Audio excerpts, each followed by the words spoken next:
of human emotions named fear and greed. First, the fear of being without money motivates us to work hard, and then, once we get that paycheck, greed or desire starts us thinking about all the wonderful things money can buy.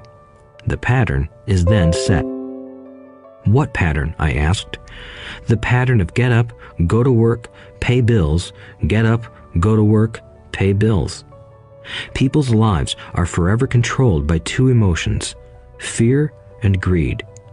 Offer them more money, and they continue the cycle by increasing their spending. This is what I call the rat race. There is another way? Mike asked. Yes, said Rich Dad slowly, but only a few people find it. And what is that way? Mike asked. That's what I hope you boys will learn as you work and study with me. That is why I took away all forms of pay. Any hints? Mike asked. We are kind of tired of working hard, especially for nothing. Well, the first step is telling the truth, said Rich Dad. We haven't been lying, I said. I did not say you were lying. I said to tell the truth, Rich Dad retorted. The truth about what? I asked. How you're feeling, Rich Dad said. You don't have to say it to anyone else. Just admit it to yourself. You mean the people in this park, the people who work for you, Mrs. Martin, they don't do that? I asked. I doubt it, said Rich Dad. Instead, they feel the fear of not having money. They don't confront it logically. They react emotionally instead of using their heads, Rich Dad said. Then, they get a few bucks in their hands, and again, the emotions of joy, desire, and greed take over. And again they react instead of think. So their emotions control their brain, Mike said. That's correct, said Rich Dad. Instead of admitting the truth about how they feel, they react to their feelings and fail to think. They feel the fear, so they go to work, hoping that money will soothe the fear, but it doesn't. It continues to haunt them, and they return to work, hoping again that money will calm their fears, and again it doesn't. Fear keeps them in this trap of working, earning money, hoping the fear will go away. But every day they get up, and that old fear wakes up with them. For millions of people, that old fear keeps them awake all night, causing a night of turmoil and worry. So they get up and go to work, hoping that a paycheck will kill that fear gnawing at their souls. Money is running their lives, and they refuse to tell the truth about that. Money is in control of their emotions and their souls. Rich Dad sat quietly, letting his words sink in. Mike and I had heard what he said, but didn't understand fully what he was talking about. I just knew that I often wondered why grown-ups hurried off to work. It did not seem like much fun, and they never looked that happy, but something kept them going. Realizing we had absorbed as much as possible of what he was talking about, Rich Dad said, I want you boys to avoid that trap. That is really what I want to teach you. Not just to be rich, because being rich does not solve the problem. It doesn't? I asked, surprised. No, it doesn't. Let me explain the other emotion, desire. Some call it greed, but I prefer desire. It's perfectly normal to desire something better, prettier, more fun, or exciting. So people also work for money because of desire.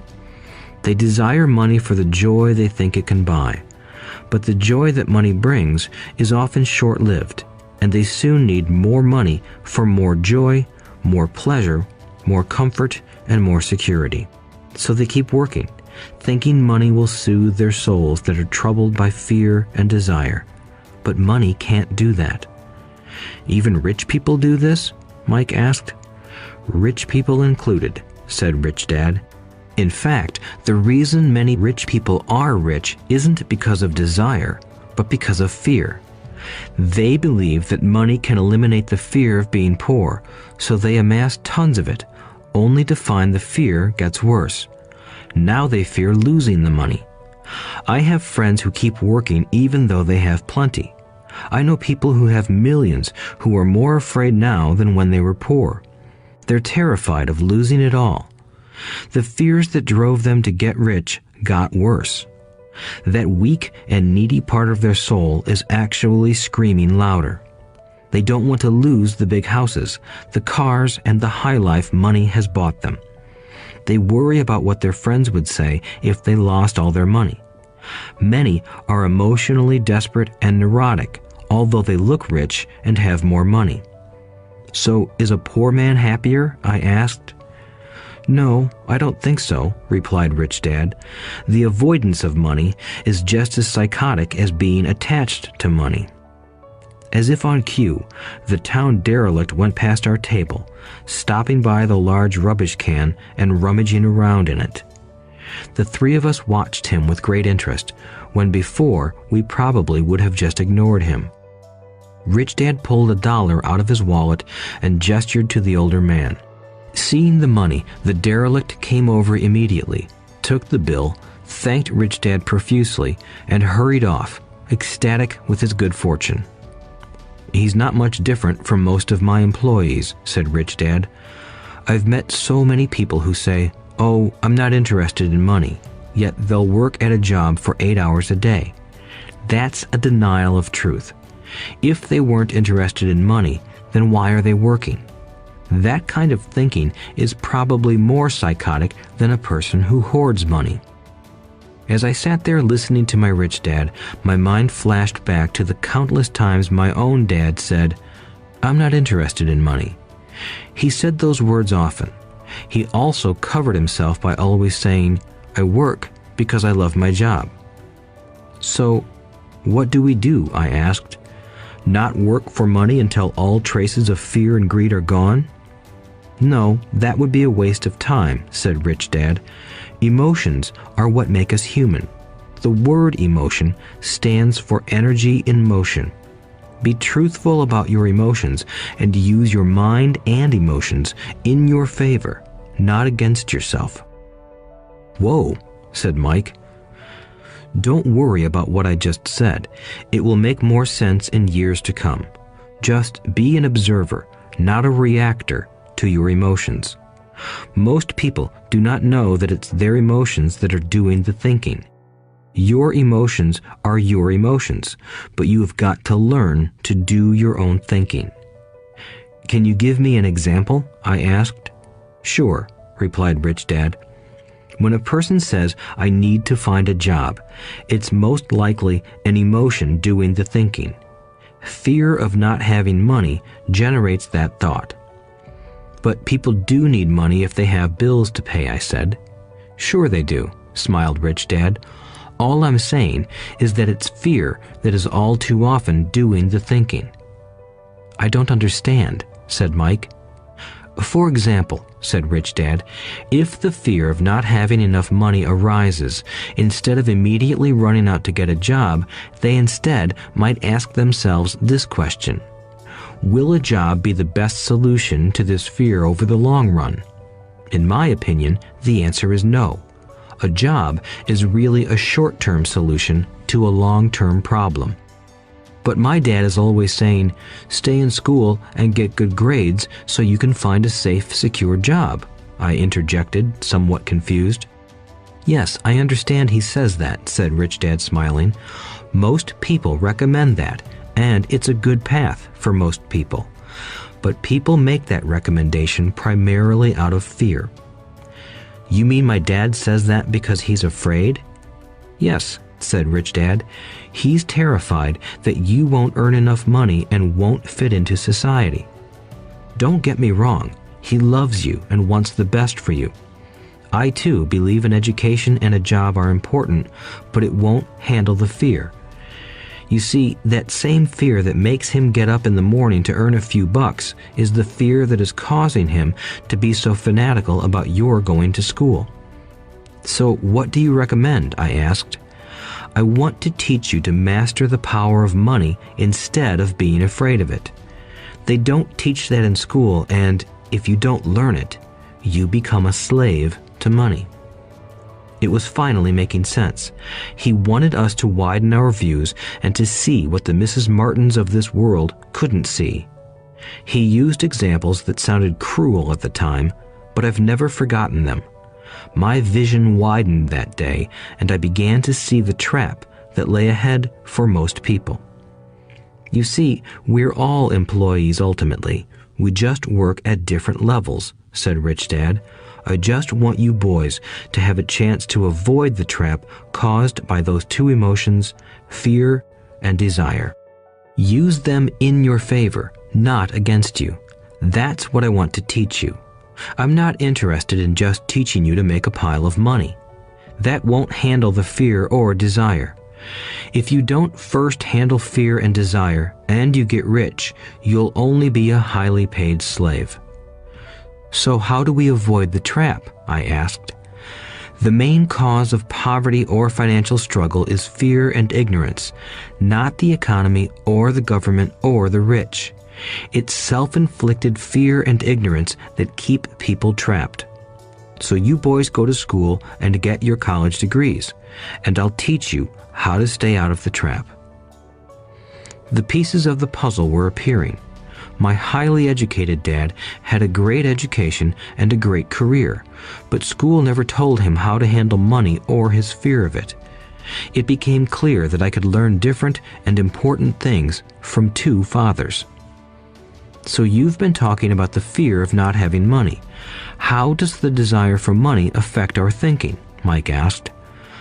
How did you feel when I tempted you with a pay raise? Did you notice your desires rising?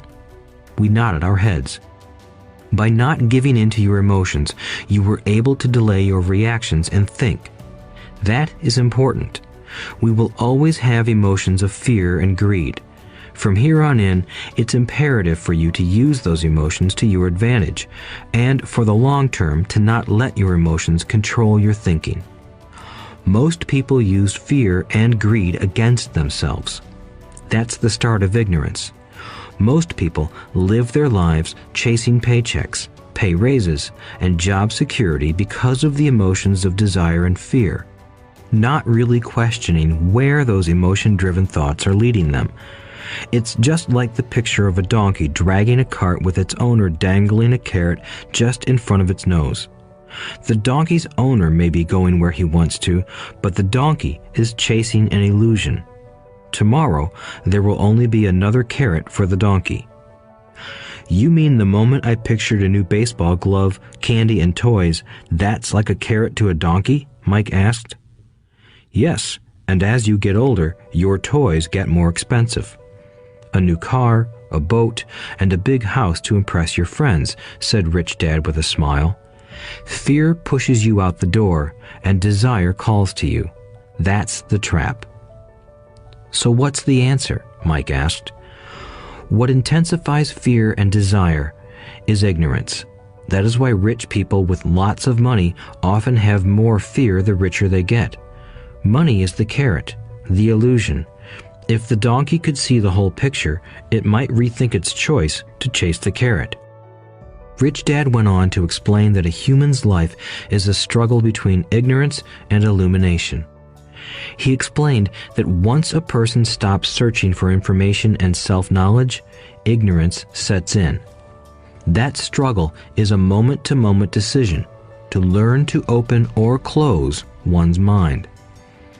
Look, school is very important. You go to school to learn a skill or profession to become a contributing member of society. Every culture needs teachers, doctors, mechanics, artists, cooks, business people, police officers, firefighters, and soldiers. Schools train them so society can thrive and flourish, said Rich Dad. Unfortunately, for many people, school is the end, not the beginning. There was a long silence. Rich Dad was smiling. I didn't comprehend everything he said that day, but as with most great teachers, his words continued to teach for years. I've been a little cruel today, said Rich Dad, but I want you to always remember this talk. I want you to always think of Mrs. Martin, and I want you always to remember that donkey. Never forget that fear and desire can lead you into life's biggest trap if you are not aware of them controlling your thinking. To spend your life living in fear, never exploring your dreams, is cruel. To work hard for money, thinking that it will buy you things that will make you happy, is also cruel. To wake up in the middle of the night terrified about paying bills is a horrible way to live. To live a life dictated by the size of a paycheck is not really living a life. Thinking that a job makes you secure is lying to yourself. That's cruel, and that's the trap I want you to avoid. I've seen how money runs people's lives. Don't let that happen to you. Please, don't let money run your life. A softball rolled under our table. Rich Dad picked it up and threw it back. So what does ignorance have to do with greed and fear? I asked. Because it is ignorance about money that causes so much greed and fear, said Rich Dad. Let me give you some examples. A doctor, wanting more money to better provide for his family, raises his fees.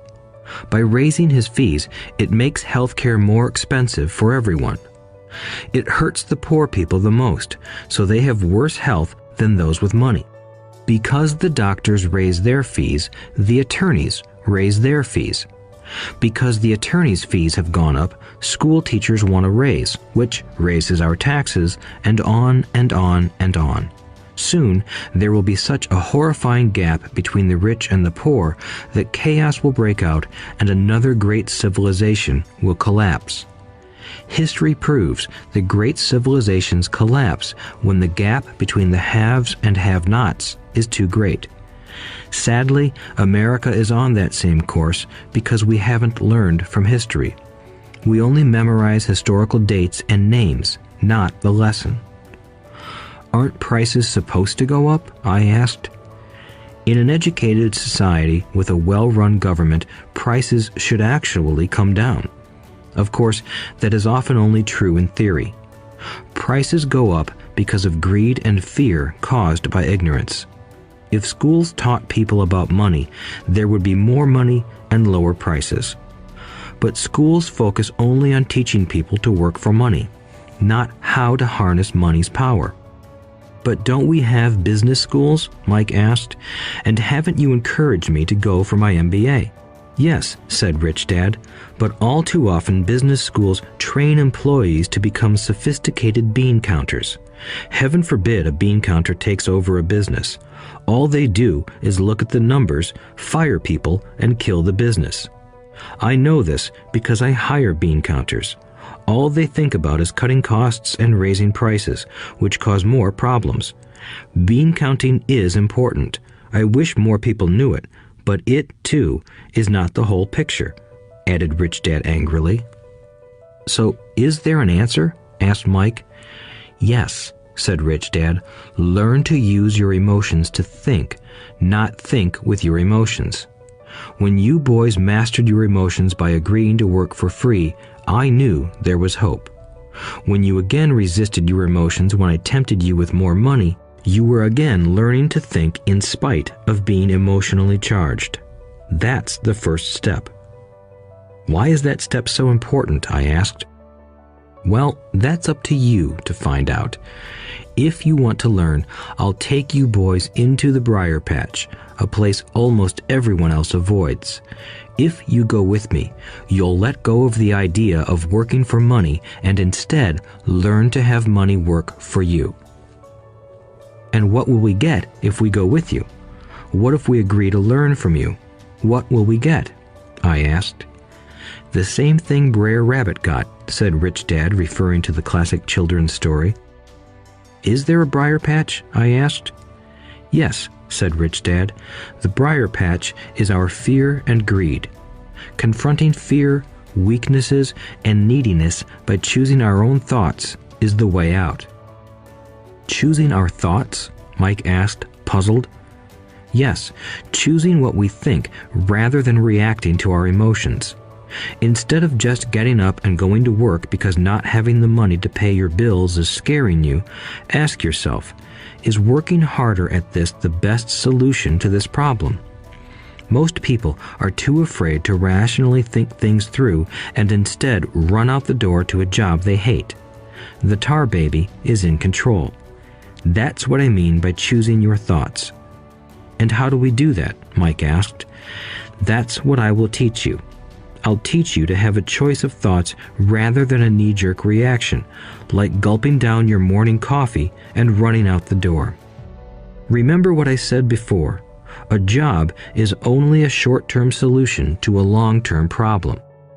Most people have only one problem in mind, and it's short-term. It's the bills at the end of the month, the tar baby. Money controls their lives, or should I say the fear and ignorance about money controls it. So they do as their parents did. They get up every day and go work for money, not taking the time to ask the question, is there another way? Their emotions now control their thinking, not their heads. Can you tell the difference between emotions thinking and the head thinking? Mike asked. Oh yes, I hear it all the time, said Rich Dad. I hear things like, well, everyone has to work, or the rich are crooks, or I'll get another job, I deserve this raise, you can't push me around, or I like this job because it's secure. No one asks, is there something I'm missing here? Which would break through the emotional thought and give you time to think clearly. As we headed back to the store, Rich Dad explained that the rich really did make money. They did not work for it. He went on to explain that when Mike and I were casting 5-cent pieces out of lead, thinking we were making money, we were very close to thinking the way the rich think. The problem was that creating money is legal for the government and banks to do, but illegal for us to do. There are legal ways to create money from nothing, he told us. Rich Dad went on to explain that the rich know that money is an illusion, truly like the carrot for the donkey. It's only out of fear and greed that the illusion of money is held together by billions of people who believe that money is real. It's not. Money is really made up. It is only because of the illusion of confidence and the ignorance of the masses that this house of cards stands. He talked about the gold standard that America was on, and that each dollar bill was actually a silver certificate. What concerned him was the rumor that we would someday go off the gold standard and our dollars would no longer be backed by something tangible. If that happens, boys, all hell will break loose. The poor, the middle class, and the ignorant will have their lives ruined simply because they will continue to believe that money is real and that the company they work for or the government will look after them.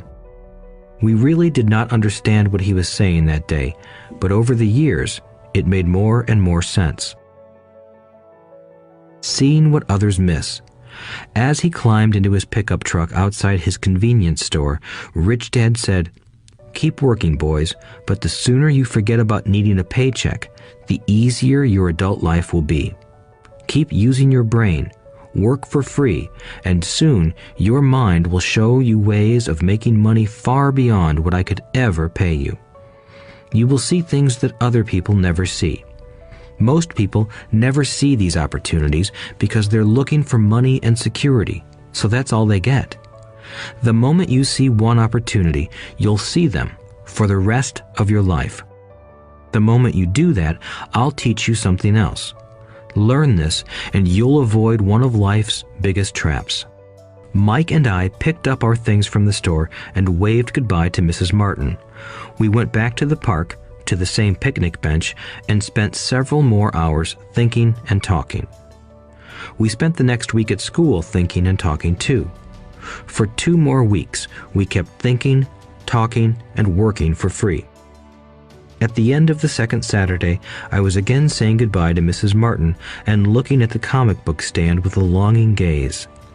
The hard thing about not even getting 30 cents every Saturday was that I didn't have any money to buy comic books. Suddenly, as Mrs. Martin said goodbye to Mike and me, I saw her do something I'd never seen her do before.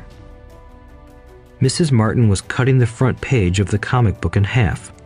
She kept the top half of the comic book cover and threw the rest of the book into a large cardboard box. When I asked her what she did with the comic books, she said, "I throw them away. I give the top half of the cover back to the comic book distributor for credit when he brings in the new comics. He's coming in an hour." Mike and I waited for an hour. Soon, the distributor arrived, and I asked him if we could have the comic books. To my delight, he said, "You can have them if you work for this store and do not resell them." Remember our old business partnership? Well, Mike and I revived it. Using a spare room in Mike's basement, we began piling hundreds of comic books in that room. Soon, our comic book library was open to the public.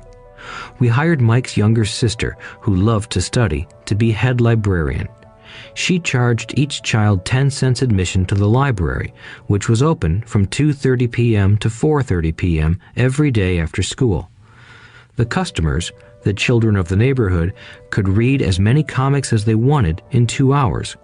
It was a bargain for them since a comic cost 10 cents each, and they could read 5 or 6 in 2 hours. Mike's sister would check the kids as they left to make sure they weren't borrowing any comic books. She also kept the books, logging in how many kids showed up each day, who they were, and any comments they might have.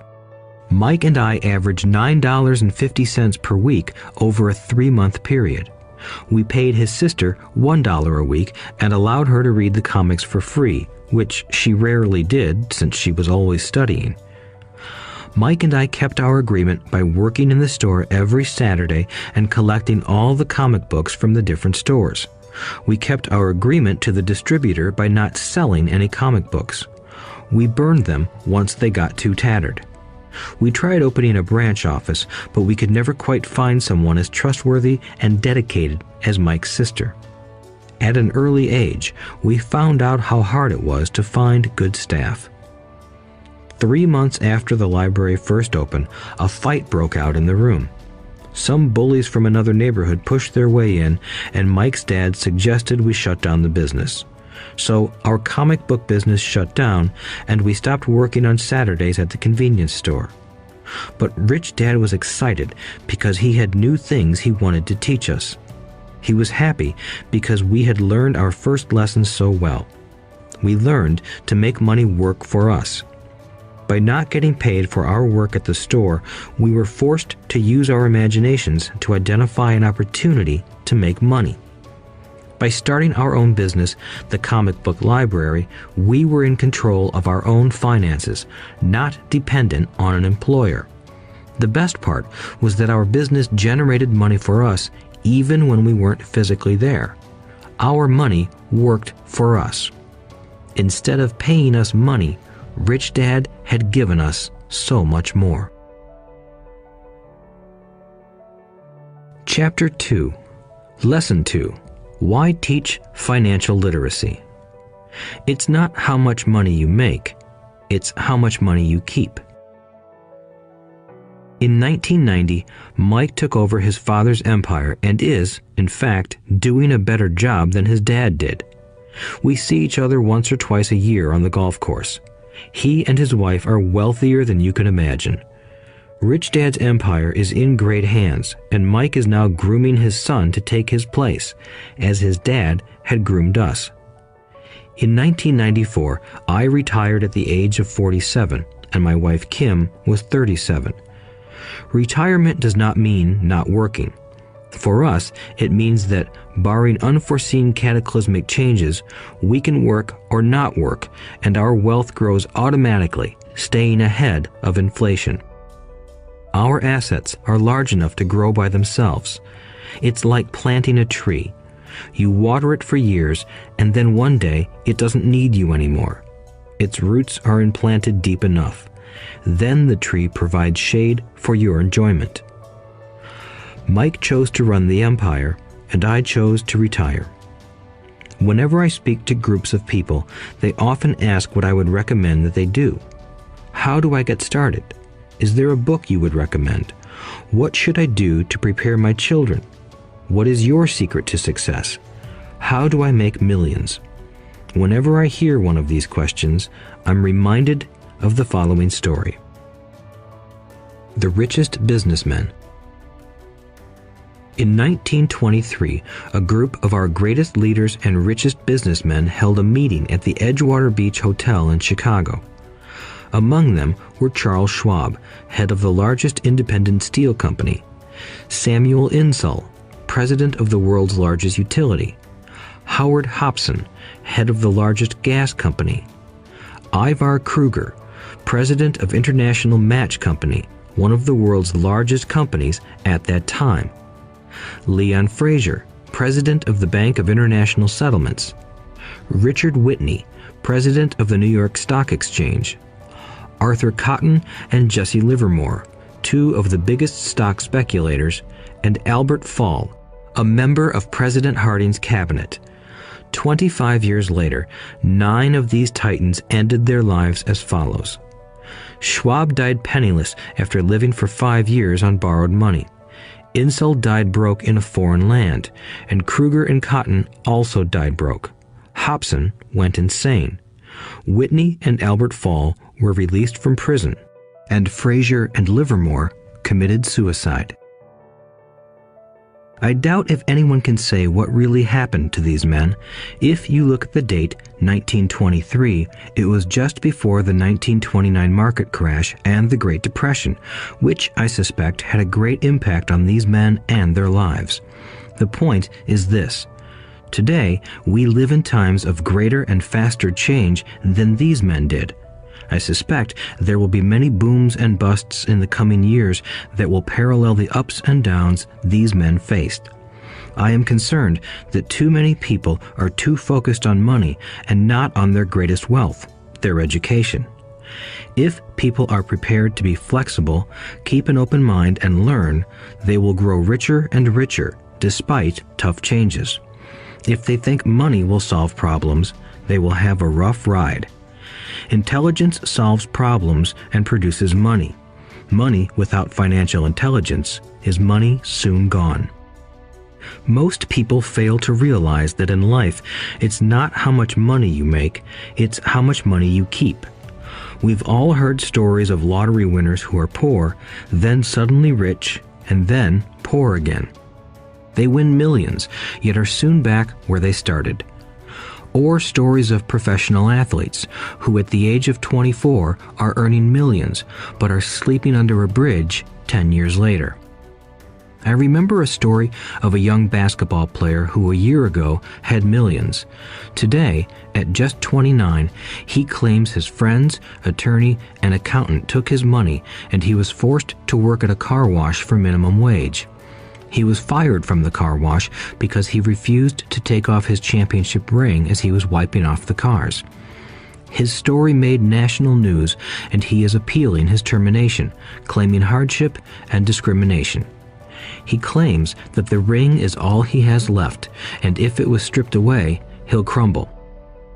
I know so many people who became instant millionaires, and while I am glad some people have become richer and richer, I caution them that in the long run, it's not how much money you make, it's how much you keep and how many generations you keep it.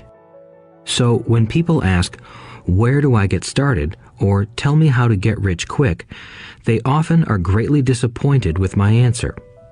I simply say to them what my rich dad said to me when I was a little kid. If you want to be rich, you need to be financially literate. That idea was drummed into my head every time we were together. As I said, my educated dad stressed the importance of reading books, while my rich dad stressed the need to master financial literacy. If you are going to build the Empire State Building, the first thing you need to do is dig a deep hole and pour a strong foundation. If you are going to build a home in the suburbs, all you need to do is pour a 6-inch slab of concrete. Most people, in their drive to get rich, are trying to build an Empire State Building on a 6-inch slab. Our school system, created in the agrarian age, still believes in homes with no foundation. Dirt floors are still the rage. So kids graduate from school with virtually no financial foundation. One day, sleepless and deep in debt in suburbia, living the American dream, they decide that the answer to their financial problems is to find a way to get rich quick. Construction on the skyscraper begins. It goes up quickly, and soon, instead of the Empire State Building, we have the Leaning Tower of suburbia. The sleepless nights return. As for Mike and me in our adult years, both of our choices were possible because we were taught to pour a strong financial foundation when we were just kids. Accounting is possibly the most confusing, boring subject in the world, but if you want to be rich long term, it could be the most important subject. For Rich Dad, the question was how to take a boring and confusing subject and teach it to kids. The answer he found was to make it simple by teaching it in pictures. My rich dad poured a strong financial foundation for Mike and me. Since we were just kids, he created a simple way to teach us. For years, he only drew pictures and used few words. Mike and I understood the simple drawings, the jargon, the movement of money, and then in later years, Rich Dad began adding numbers. Today, Mike has gone on to master much more complex and sophisticated accounting analysis because he had to in order to run his empire. I am not as sophisticated because my empire is smaller, yet we come from the same simple foundation. Over the following pages, we will discuss those same simple line drawings Mike's dad created for us. Though basic, those drawings helped guide two little boys in building great sums of wealth on a solid and deep foundation. Rule number 1. You must know the difference between an asset and a liability, and buy assets. If you want to be rich, this is all you need to know. It is rule number 1. It is the only rule. This may sound absurdly simple, but most people have no idea how profound this rule is. Most people struggle financially because they do not know the difference between an asset and a liability. Rich people acquire assets. The poor and middle class acquire liabilities that they think are assets, said Rich Dad. When Rich Dad explained this to Mike and me, we thought he was kidding. Here we were, nearly teenagers, and waiting for the secret to getting rich. And this was his answer. It was so simple that we stopped for a long time to think about it. "What is an asset?" asked Mike. "Don't worry right now," said Rich Dad. "Just let the idea sink in. If you can comprehend the simplicity, your life will have a plan and be financially easy. It is simple. That is why the idea is missed." "You mean all we need to know is what an asset is, acquire them, and we'll be rich?" I asked. Rich Dad nodded his head. "It's that simple." "If it's that simple, how come everyone is not rich?" I asked. Rich Dad smiled. "Because people do not know the difference between an asset and a liability." I remember asking, how could adults be so misguided? If it is that simple, if it is that important, why would everyone not want to find out? It took Rich Dad only a few minutes to explain what assets and liabilities were. As an adult, I have difficulty explaining it to other adults. The simplicity of the idea escapes them because they have been educated differently. They were taught by other educated professionals, such as bankers, accountants, real estate agents, financial planners, and so forth. The difficulty comes in asking adults to unlearn or become children again. An intelligent adult often feels it is demeaning to pay attention to simplistic definitions. Rich Dad believed in the KISS principle. Keep it simple, stupid, or keep it super simple. So he kept it simple for us, and that made our financial foundation strong. So what causes the confusion? How could something so simple be so screwed up? Why would someone buy an asset that was really a liability? The answer is found in basic education. We focus on the word literacy and not financial literacy. What defines something to be an asset or a liability are not words. In fact, if you really want to be confused, look up the words asset and liability in the dictionary. I know the definition may sound good to a trained accountant, but for the average person, it makes no sense. But we adults are often too proud to admit that something does not make sense. To us young boys, Rich Dad said, "What defines an asset are not words, but numbers. And if you can't read the numbers, you can't tell an asset from a hole in the ground." In accounting, Rich Dad would say, it's not the numbers, but what the numbers are telling you. It's just like words. It's not the words, but the story the words are telling you. If you want to be rich, you've got to read and understand numbers. If I heard that once, I heard it 1,000 times from my rich dad. And I also heard the rich acquire assets and the poor and middle class acquire liabilities. Here is how to tell the difference between an asset and a liability. Most accountants and financial professionals do not agree with the definitions, but these simple drawings were the start of strong financial foundations for two young boys. An asset is something that puts money in my pocket. A liability is something that takes money out of my pocket. This is really all you need to know.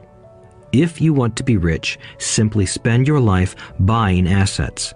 If you want to be poor or middle class, spend your life buying liabilities. Illiteracy, both in words and numbers, is the foundation of financial struggle. If people are having difficulties financially, there is something that they don't understand, either in words or numbers. The rich are rich because they are more literate in different areas than people who struggle financially. So if you want to be rich and maintain your wealth, it's important to be financially literate in words as well as numbers. Numbers alone mean little, just as words out of context mean little. It's the story that counts. In financial reporting, reading numbers is looking for the plot, the story of where the cash is flowing. In 80% of most families, the financial story paints a picture of hard work to get ahead. However, this effort is for naught because they spend their lives buying liabilities instead of assets. Everyone has living expenses, the need for food, shelter, and clothing. It is the cash flow that tells the story of how a person handles their money.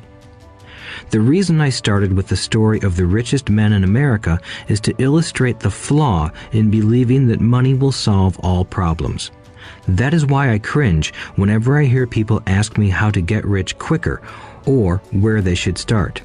I often hear, "I'm in debt, so I need to make more money." But more money will often not solve the problem.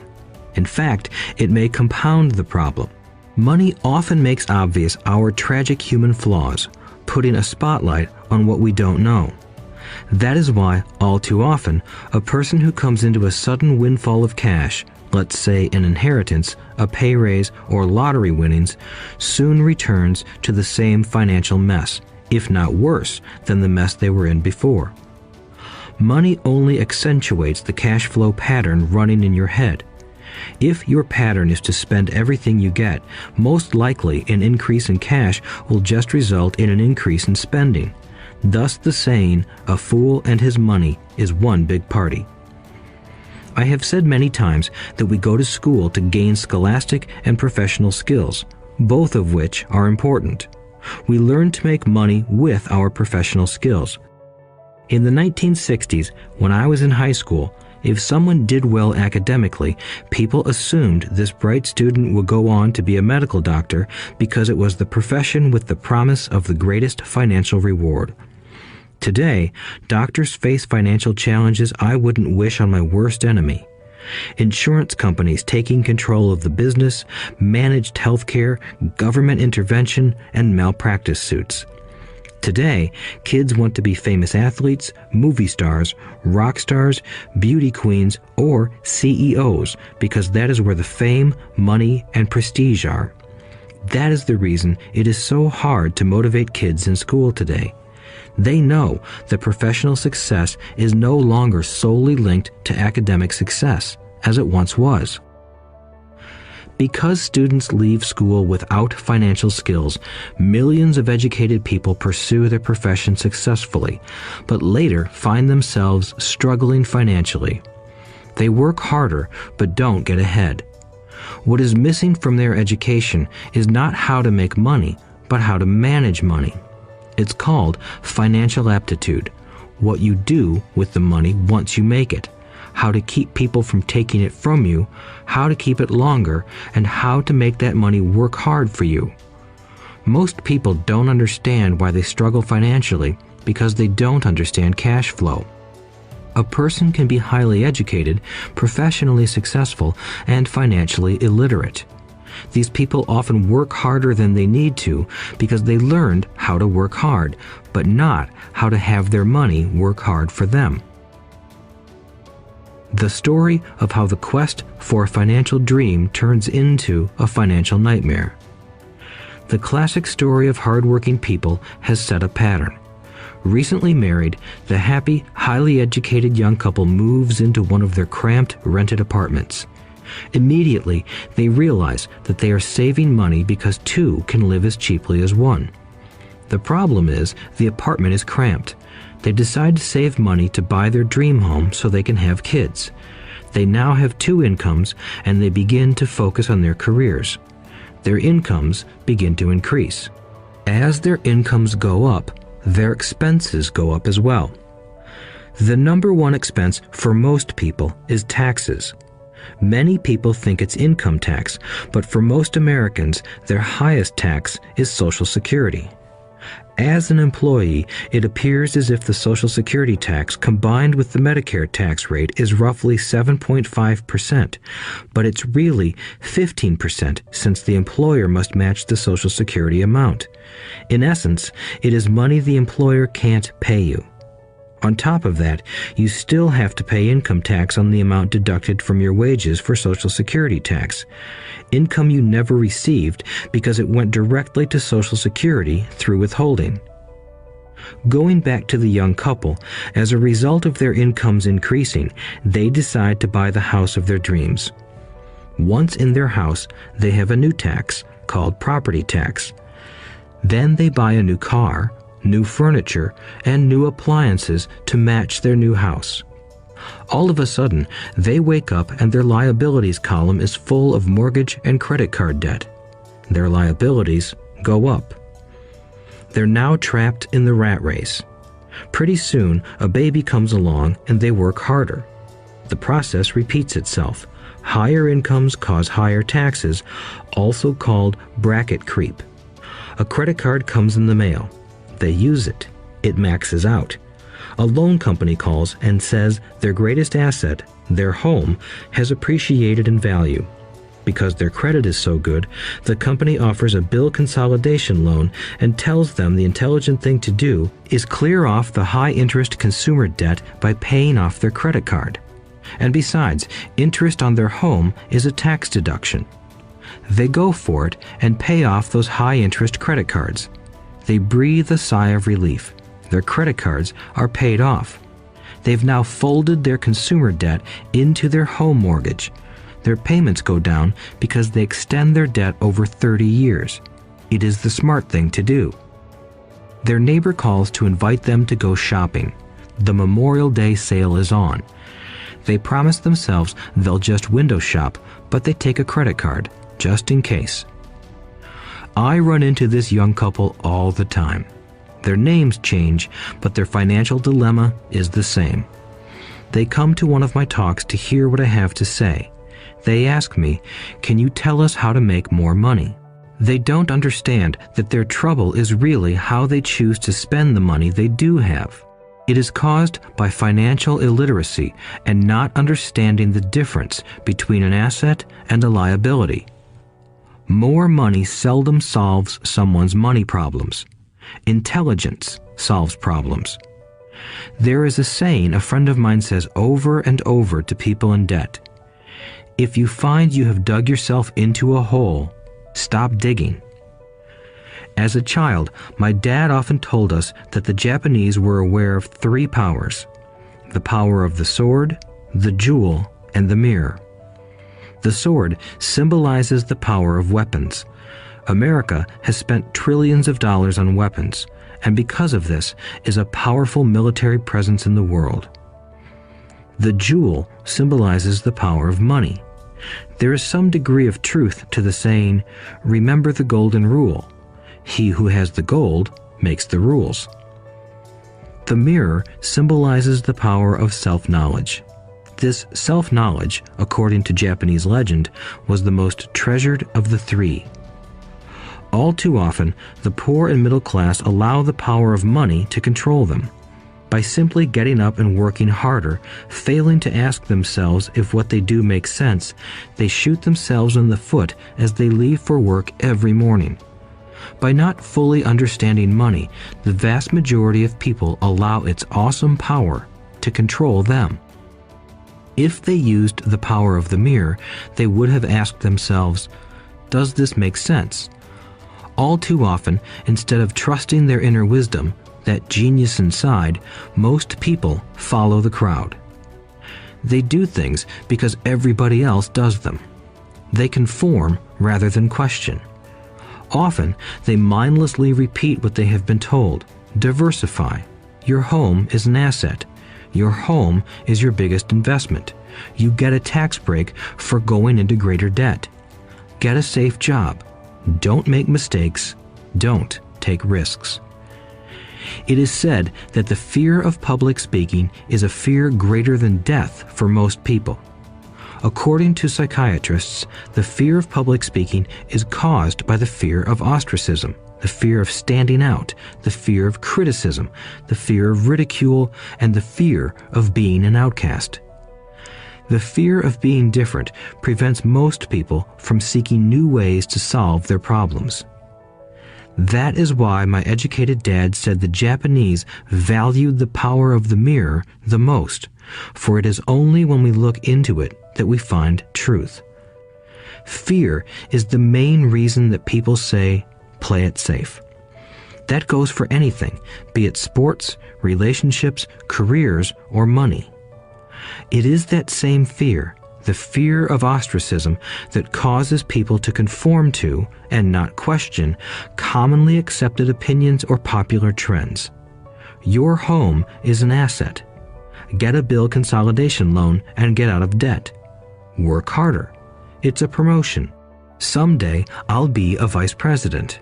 Save money. When I get a raise, I'll buy us a bigger house. Mutual funds are safe. Many financial problems are caused by trying to keep up with the Joneses. Occasionally, we all need to look in the mirror and be true to our inner wisdom rather than our fears. By the time Mike and I were 16 years old, we began to have problems in school. We were not bad kids. We just began to separate from the crowd. We worked for Mike's dad after school and on weekends. Mike and I often spent hours after work just sitting at a table with his dad while he held meetings with his bankers, attorneys, accountants, brokers, investors, managers, and employees. Here was a man who had left school at 13, who was now directing, instructing, ordering, and asking questions of educated people. They came at his beck and call and cringed when he didn't approve of them. Here was a man who had not gone along with the crowd. He was a man who did his own thinking and detested the words, "We have to do it this way because that's the way everyone else does it."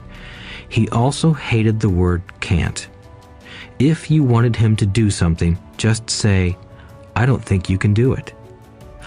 Mike and I learned more sitting in on his meetings than we did in all our years of school, college included. Mike's dad was not book smart, but he was financially educated and successful as a result. He told us over and over again, an intelligent person hires people who are more intelligent than he is.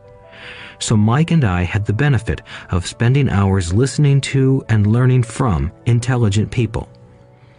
But because of this, Mike and I couldn't go along with the standard dogma our teachers preached, and that caused problems. Whenever the teacher said, "If you don't get good grades, you won't do well in the real world," Mike and I just raised our eyebrows. When we were told to follow set procedures and not deviate from the rules, we could see how school discouraged creativity. We started to understand why our rich dad told us that schools were designed to produce good employees instead of employers. Occasionally, Mike or I would ask our teachers how what we studied was applicable to the real world, or why we never studied money and how it worked.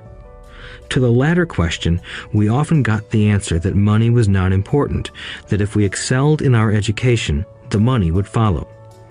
The more we knew about the power of money, the more distant we grew from the teachers and our classmates. My highly educated dad never pressured me about my grades, but we did begin to argue about money. By the time I was 16, I probably had a far better foundation with money than both my parents. I could keep books, I listened to tax accountants, corporate attorneys, bankers, real estate brokers, investors, and so forth. By contrast, my dad talked to other teachers. One day, my dad told me that our home was his greatest investment. A not too pleasant argument took place when I showed him why I thought a house was not a good investment. I showed him the ancillary expenses that went along with owning the home. A bigger home meant bigger expenses, and the cash flow kept going out through the expense column. Today, people still challenge me on the idea of a house not being an asset. I know that for many people, it is their dream as well as their largest investment. And owning your own home is better than nothing. I simply offer an alternative way of looking at this popular dogma. If my wife and I were to buy a bigger, flashier house, we realize it wouldn't be an asset. It would be a liability since it would take money out of our pocket. So here is the argument I put forth. I really don't expect most people to agree with it because your home is an emotional thing, and when it comes to money, high emotions tend to lower financial intelligence. I know from personal experience that money has a way of making every decision emotional. 1. When it comes to houses, most people work all their lives paying for a home they never own. In other words, most people buy a new house every few years, each time incurring a new 30-year loan to pay off the previous one. 2. Even though people receive a tax deduction for interest on mortgage payments, they pay for all their other expenses with after-tax dollars, even after they pay off their mortgage. 3. My wife's parents were shocked when the property taxes on their home increased to $1,000 a month. This was after they had retired, so the increase put a strain on their retirement budget and they felt forced to move. 4. Houses do not always go up in value. I have friends who owe $1 million for a home that today would sell for far less. 5. The greatest losses of all are those from missed opportunities. If all your money is tied up in your house, you may be forced to work harder because your money continues blowing out of the expense column instead of adding to the asset column, the classic middle-class cash flow pattern. If a young couple would put more money into their asset column early on, their later years would be easier. Their assets would have grown and would be available to help cover expenses. All too often, a house only serves as a vehicle for incurring a home equity loan to pay for mounting expenses. In summary, the end result in making a decision to own a house that is too expensive in lieu of starting an investment portfolio impacts an individual in at least the following 3 ways. 1. Loss of time during which other assets could have grown in value. 2. Loss of additional capital which could have been invested instead of paying for high-maintenance expenses related directly to the home. 3. Loss of education. Too often, people count their house and savings and retirement plans as all they have in their asset column. Because they have no money to invest, they simply don't invest. This costs them investment experience. Most never become what the investment world calls a sophisticated investor. And the best investments are usually first sold to sophisticated investors, who then turn around and sell them to the people playing it safe. I am not saying don't buy a house. What I'm saying is that you should understand the difference between an asset and a liability. When I want a bigger house, I first buy assets that will generate the cash flow to pay for the house. My educated dad's personal financial statement best demonstrates the life of someone caught in the rat race. His expenses match his income, never allowing him enough left over to invest in assets. As a result, his liabilities